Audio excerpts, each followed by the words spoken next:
ونسلم على سيدنا ومولانا محمد وعلى آله الطيبين الطاهرين وعلى أصحابه الهادين المهديين. أما بعد فأعوذ بالله من الشيطان الرجيم. بسم الله الرحمن الرحيم. قد جاءكم من الله نور وكتاب مبين. صدق اللہ العظیم. درود پاک سارے مل کر محبت سے پڑھیں. صلاۃ و سلام علیکہ یا سیدی یا رسول اللہ وعلی آلک و اصحابک یا سیدی یا حبیب اللہ. الصلاۃ والسلام علیکہ یا سیدی یا رحمت للعالمین وعلى آلك وأصحابك يا سيدي يا شفيع المذنبين. حضرات علماء کرام، ثنا خانہ نشین لسان اور اس ختم پاک کی محفل میں تشریف فرما جملہ عاشقان مصطفیٰ و محبان اولیاء، آج ہم خانوادہ حضرت میاں محمد بخش صاحب رحمۃ اللہ تعالی علیہ صاحبزادہ میاں محمود صاحب کی ایثار ثواب کے لیے حاضر ہیں، اور مہینہ نبی پاک صلی اللہ علیہ وآلہ وسلم کی ولادت باسعادت کا چل رہا ہے، اور ایسے خانوادے کے گھر میں پروگرام منعقد ہے کہ جن کے اجداد نے نبی پاک علیہ السلام کا ایسا ذکر کیا، ایسے تذکرے کیے کہ ایک صدی بیت چکی ہے، لیکن آج بھی وہ نعتیں، آج بھی وہ تذکرے، نبی پاک علیہ السلام کی وہ شانیں جو حضرت میاں محمد بخش صاحب رحمۃ اللہ تعالی علیہ نے بیان کی ہیں، اور آج ہر محفل کے اندر ایمان کو تازگی بخشتی ہیں، حرارت بخشتی ہیں وہ نعتیں اور وہ قصیدے جو اس خانوادہ کے جد اعلیٰ حضرت میاں محمد بخش صاحب رحمۃ اللہ تعالی علیہ کے کر چلے. اور بالیقین حضرت میاں محمد بخش صاحب رحمۃ اللہ تعالی علیہ نے پنجابی زبان میں نبی پاک علیہ السلام کی عظمت کو ایسے انداز میں بیان کیا.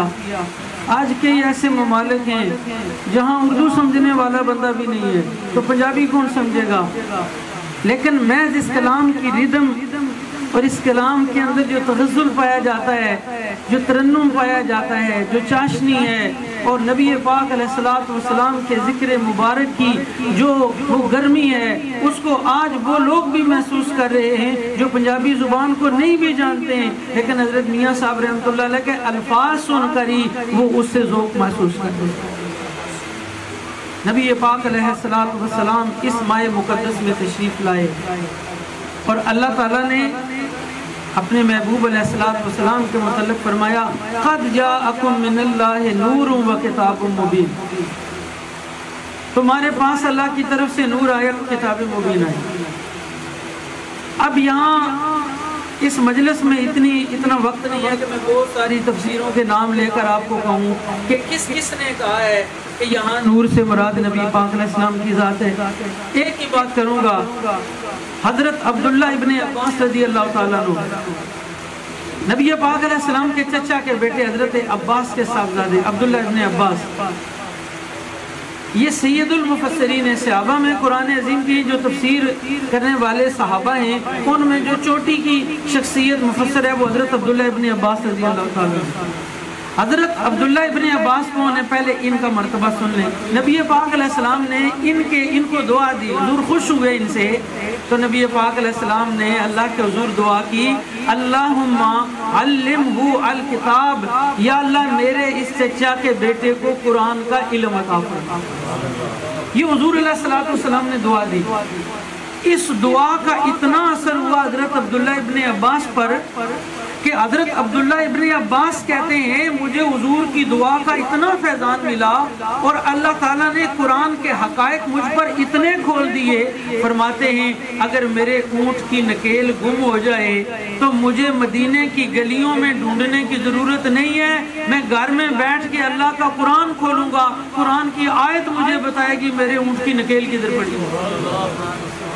یعنی اس درجے کا آدمی ہے جو قرآن عظیم کا اتنا بڑا فہم رکھتے ہیں. حضرت عبداللہ ابن عباس رضی اللہ تعالیٰ عنہ وہ کیا کہتے ہیں؟ کہتے ہیں یہاں نور سے مراد نبی پاک علیہ السلام کی ذات بابرکات, نبی رحمت صلی اللہ علیہ وآلہ وسلم کی ذات بابرکات ہے. تو گویا اللہ تعالیٰ نے اپنے محبوب علیہ السلام کو صرف نور بنا کے بھیجا نہیں, اللہ نے اپنے محبوب کا نام ہی نور رکھا ہوا ہے. حضور کے ناموں میں سے ہے یہ, قرآن میں اللہ نے محبوب کو نور کہا ہے.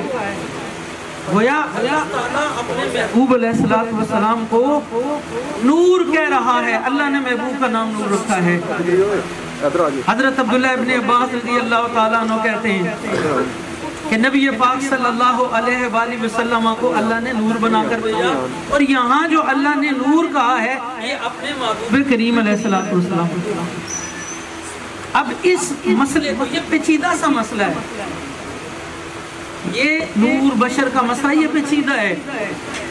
حضرت میاں محمد بخش رحمت اللہ تعالی علیہ نے اس مسئلے کو اپنی سادہ زبان میں, کیونکہ حضرت کوئی بھی صوفیہ نہ کسی بھی صوفی کا آپ کلام پڑھے, انہوں نے کسی سرکاری زبان میں بات کرنے کی بجائے اپنی مادری زبان میں بات کی.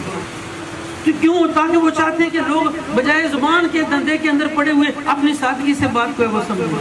یہ ہمارے ہاں علم کیوں نہیں ہے؟ کیونکہ ہم نے ایک قوم کو انگریزی پہ لگا دیا, ان بیچاروں انگریزی سیکھنے پہ جو ہے وہ اتنا وقت لگا دیتے ہیں, پھر فیل بھی ہو جاتے ہیں اور کیا سے کیا الجھنیں پڑی ہوئی ہیں. وجہ یہ ہے کہ وہ اپنی زبان کو چھوڑ کر اس زبان کی میں علم سیکھنا چاہتے ہیں. لیکن صوفیاء نے ہمیشہ اس زبان میں بات کی ہے جو ان کی اپنی بولی ہے, جو لوگوں کے سمجھنے والی بولی ہے. حضرت میاں محمد بخش رحمت اللہ علیہ نے اس مسئلے کو, یہ قرآن کی آیت میں نے پڑھی, اور ایک مصنف عبد الرزاق امام بخاری کے بھی استاد ہیں, یعنی چوٹی کی جو حدیث میں کتاب پہلے نمبر پہ قرآن عظیم کے بعد جو حدیث صحیح ترین سمجھی جاتی ہے وہ صحیح بخاری ہے. اس امام بخاری کے بھی استاد مصنف عبد الرزاق وہ حدیث نقل کرتے ہیں کہ نبی پاک علیہ السلام نے سے حضرت جابر نے کہا یا رسول اللہ صلی اللہ علیہ وسلم, اللہ نے سب سے پہلے کس چیز کو پیدا کیا؟ نبی پاک علیہ السلام نے فرمایا یا جابر ان اللہ, یہ مصنف عبد الرزاق کے اندر یہ روایت موجود ہے. نبی پاک علیہ السلام نے فرمایا یا جابر ان اللہ تعالی خلق قبل کل الاشیاء نور نبی کا من نورہی, اے جابر اللہ نے ہر چیز سے پہلے تیرے نبی کے نور کو اپنے نور سے پیدا فرمایا. اب یہ آپ نے حضرت عبداللہ ابن عباس کا قول بھی سن لیا اور حضرت جابر کی یہ روایت سن لی. میں کہتا ہوں کہ یہ مسئلہ پیچیدہ مشکل تھا, اور اگر اس سرزمین پہ میاں صاحب کے جوار میں بیٹھ کے ان کی بات ہو تو آپ کی آواز سبحان اللہ بھی آتی. اس مسئلے کو حضرت میاں صاحب کیسے بیان کرتے ہیں؟ آپ کہتے ہیں سب نور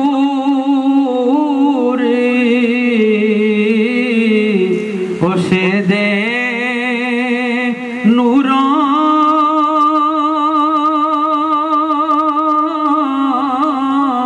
تے اس دا نور حضوروں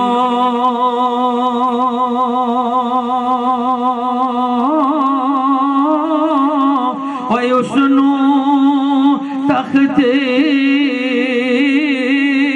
عرش دا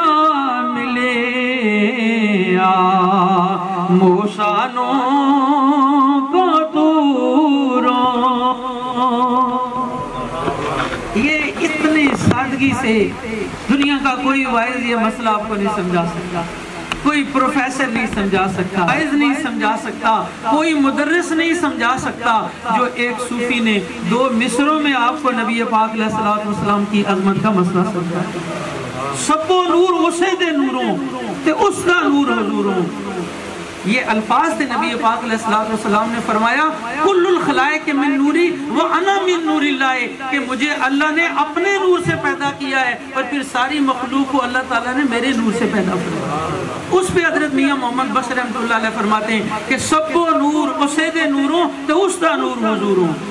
اللہ تعالیٰ نے اپنے محبوب کو کسی کا محتاج نہیں رکھا ہے، کسی کے۔ یہ جو اس میں ایک راز جو بین السطور جو حضرت میاں محمد بخش رحمۃ اللہ علیہ فرما رہے کہ سب نور اسید نوروں استا نور حضوروں، یہاں ایک بین السطور پیغام یہ دینا چاہتے ہیں اپنے ماننے والوں کو، اپنے قارئین کو۔ میاں صاحب یہ بھی پیغام دینا چاہتے ہیں کہ ہمارے نبی پاک علیہ السلام دنیا میں کسی کے محتاج نہیں ہیں، حضور صرف اللہ کے محتاج ہے، اور ساری کائنات جو ہے وہ نبی پاک علیہ السلام کی محتاج ہے۔